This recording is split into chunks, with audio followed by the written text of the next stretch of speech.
Selamat pagi adik-adik, apa kabar semua? Wah, sehat semua kan? Tante senang dengarnya. Pagi ini kita mau berdoa dulu sebelum memulai ibadah kita ya. Semua tutup mata, berdiri semuanya, tutup mata, lipat tangan, kita berdoa. Terima kasih Tuhan, pada hari ini kami sudah boleh berkumpul kembali bersama dengan Engkau Tuhan. Walaupun kami tidak bersama dengan teman-teman kami, tapi kami percaya berkat-Mu melimpah bagi kami. Terima kasih Tuhan buat berkat-Mu hari ini, dan sebentar lagi kami mau memuji dan membesarkan nama-Mu. Terima kasih Tuhan Yesus. Haleluya. Amin. Adik-adik, kita nyanyi lagu anak-anak kecil Tuhan Cinta.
Istimewa di mata Tuhan, termasuk tante, termasuk semua orang istimewa di mata Tuhan. Tuhan pasti pelihara. Burung pipit di udara aja Tuhan pelihara. Seperti lagu kita yang mau nyanyikan ini, burung pipit tidak menanam.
akan mendengarkan firman Tuhan.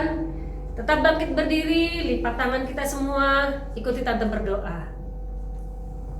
Terima kasih Tuhan, kami sudah memuji dan membesarkan nama-Mu. Sebentar lagi kami akan mendengarkan firman-Mu. Berkati kami Tuhan, pimpin kami untuk mengerti firman-Mu. Terima kasih Tuhan Yesus, hanya di dalam nama Tuhan Yesus Kristus, haleluya, amin. Selamat pagi adik-adik semuanya. Sebelum kita mendengarkan firman Tuhan pada pagi hari ini, kita mau mendengarkan pengumuman dulu ya. Nah, adik-adik, minggu yang lalu Om Denny memberikan tugas kepada adik-adik dengan menyebutkan perlengkapan senjata Allah yang tertulis pada kitab Efesus pasal yang ke-6 ayat yang ke-14 sampai ayat yang ke-17 berupa video yang ada. Juri yang sudah ditentukan ada Tante Yuli, ada Tante Rita, dan ada Kak Dorcas. Nah, adik-adik yang mengikuti lomba ada Jenly, ada Farel, ada Daryl, dan ada Deborah. Nah, karena yang ikut hanya 4 orang saja dan semuanya hasil karya dari adik-adik semuanya bagus-bagus banget, maka juri telah memutuskan bahwa keempat anak ini menjadi juara. Hore, selamat ya buat Jenly, buat Farel, buat Daryl, dan buat Deborah yang ada. Hadiahnya adik-adik bisa ambil di gereja setelah ibadah ini ya. Nah, demikian pengumuman kita pada saat ini. Adik-adik yang ada di rumah, dimanapun adik-adik berada pada saat ini, jangan kendor kita untuk mengikuti ibadah GAPP GPD Tabanan yang ada. Walaupun secara online yang ada, tetapi biarlah kita tetap semangat mengikuti ibadah yang ada. Puji Tuhan, Tuhan Yesus memberkati kehidupan kita. Dan kita akan mendengarkan kebenaran firman Tuhan. Halo adik-adik GAPP yang dikasih oleh Tuhan. Apa kabar hari ini? Ya, doa Tante Rita, adik-adik semua dalam keadaan tubuh yang sehat. Puji nama Tuhan, hari ini kita akan siap untuk mendengarkan firman Tuhan. Tadi kita sudah memuji Tuhan, kita sudah berlompat bagi Tuhan. Kita percaya bahwa Tuhan Yesus sudah disenangkan dengan pujian kita ya. Tiba saatnya kita akan mendengarkan firman Tuhan. Jadi siapkan hati adik-adik semua, duduk yang manis, dengarkan cerita firman Tuhan dengan baik. Puji Tuhan, hari ini Tante Rita mau cerita dengan judul Tuhan Memelihara. Jadi sekali lagi judulnya Tuhan Memelihara.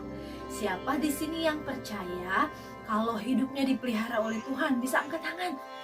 Ya Tante Rita juga. Tante Rita merasakan bahwa kalau hari ini kita semua ada karena Tuhan yang memelihara kita. Ya, sekalipun banyak orang mengalami kesulitan, apalagi hari-hari ini kita tidak bebas pergi kemana-mana ya. Banyak orang takut, wah nanti kalau kesini kena penyakit ya.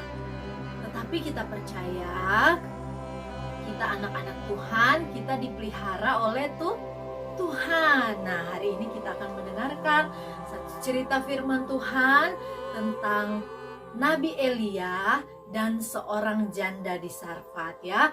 Bagaimana Tuhan memelihara kehidupan Nabi Elia dan juga janda yang ada di Sarfat. Mari kita menyaksikan video selanjutnya. Komik Alkitab Anak. Nabi Elia dan Ibu Janda. Sumber dari Alkitab Perjanjian Lama, Kitab 1 Raja-Raja pasal 17 ayat 7 sampai 24.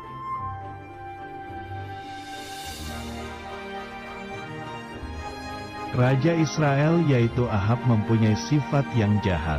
Dia dan istrinya yaitu Izebel beribadah kepada Baal.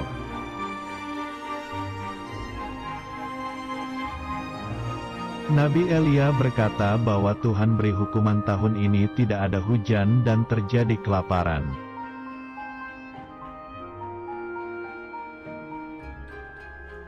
Lalu Nabi Elia tinggal di tepi sungai Kerit dan datanglah burung gagak membawa makanan.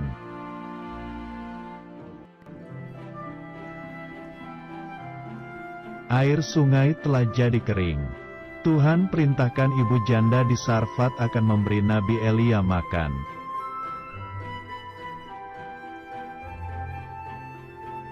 Nabi Elia bertemu ibu janda dan meminta air minum dan meminta sepotong roti.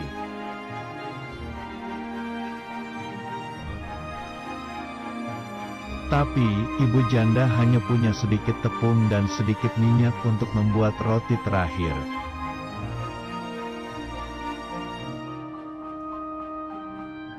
Ibu janda berpikir, jika roti diberikan ke Nabi Elia, maka ibu janda dan anaknya tidak akan makan.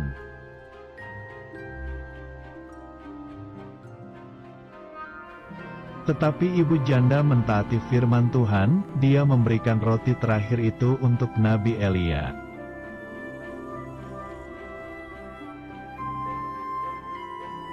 Mujizat, tepung di tempayan tidak bisa habis dan minyak di buli-buli juga tidak akan berkurang.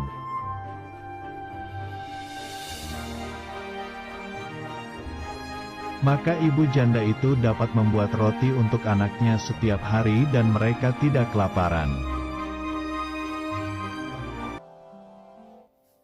Nah, puji Tuhan adik-adik, kita tadi sudah menyaksikan cerita tentang Nabi Elia dan janda di Sarfat yang dipelihara oleh Tuhan. Ya, dikatakan di Israel itu ada seorang raja yang jahat. Kenapa dibilang jahat? Karena dia tidak menyembah kepada Tuhan. Dia menyembah kepada berhala, kepada patung-patung. Sehingga Tuhan mendatangkan kekeringan di Israel. Sehingga orang-orang menjadi kelaparan. Tidak ada makanan, orang mengeluh, aduh perut saya sudah sakit, lapar. Orang mau mencari makan tapi gak ada makanan karena ada kelaparan di Israel. Tapi Tuhan memelihara Nabi Elia dan janda di Sarfat. Karena apa adik-adik? Karena Nabi Elia, dia tetap beribadah kepada Tuhan, dia tetap memuji Tuhan, dia selalu berdoa kepada Tuhan. Elia selalu melakukan apa yang Tuhan mau. Sehingga Tuhan mengirimkan seorang janda, yaitu janda di Sarfat, untuk memberikan Elia makan, ya. Dan ketika janda itu memberikan Elia makan, Tuhan juga memelihara janda yang ada di Sarfat. Dikatakan janda ini tinggal punya tepung yang segenggam adik-adik, cuma sedikit ya. Terus tinggal punya sedikit minyak untuk buat roti.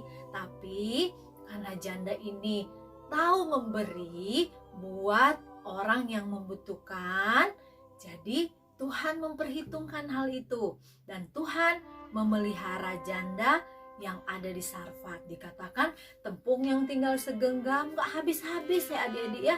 Terus minyak di dalam buli-buli yang tinggal sedikit gak habis-habis juga. Sampai Tuhan mengirimkan hujan di Israel ya. Jadi kita belajar bahwa kalau kita hidup takut akan Tuhan, tetap percaya kepada Tuhan, tetap berdoa kepada Tuhan, setia kepada Tuhan, Tuhan pasti akan memelihara kita ya. Puji Tuhan adik-adik.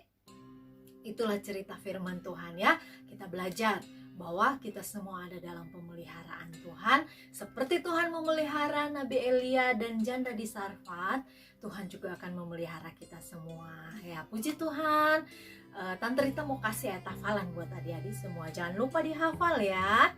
Oke, di dalam Filipi pasal yang keempat ayat yang ke-19 ya. Filipi pasal yang keempat ayat 19 bunyinya, Allahku akan memenuhi segala keperluanku menurut kekayaan dan kemuliaannya di dalam Kristus Yesus. Jadi sekali lagi jangan lupa dihafal ya. Filipi pasal yang keempat ayat yang ke-19. Allahku akan memenuhi segala keperluanku menurut kekayaan dan kemuliaannya di dalam Kristus Yesus. Ya, puji Tuhan, kita akan tutup ibadah kita pada pagi hari ini. Semua lipat tangannya, tutup matanya, kita berdoa. Tuhan Yesus, kami bersyukur kepadamu, Engkau sudah memberkati ibadah kami pada pagi hari ini. Berkati semua anak-anak sekolah minggu dimanapun mereka berada. Tuhan pelihara, beri kesehatan dan kekuatan senantiasa. Terima kasih Tuhan, inilah yang menjadi doa kami dan kami akan tutup ibadah kami pada pagi hari ini. Di dalam nama Tuhan Yesus Kristus, haleluya, amin. Puji Tuhan. Adik-adik tetap semangat, jaga kesehatan. Kalau kita kemana-mana jangan lupa pakai masker ya. Tuhan Yesus memberkati kita semua, haleluya.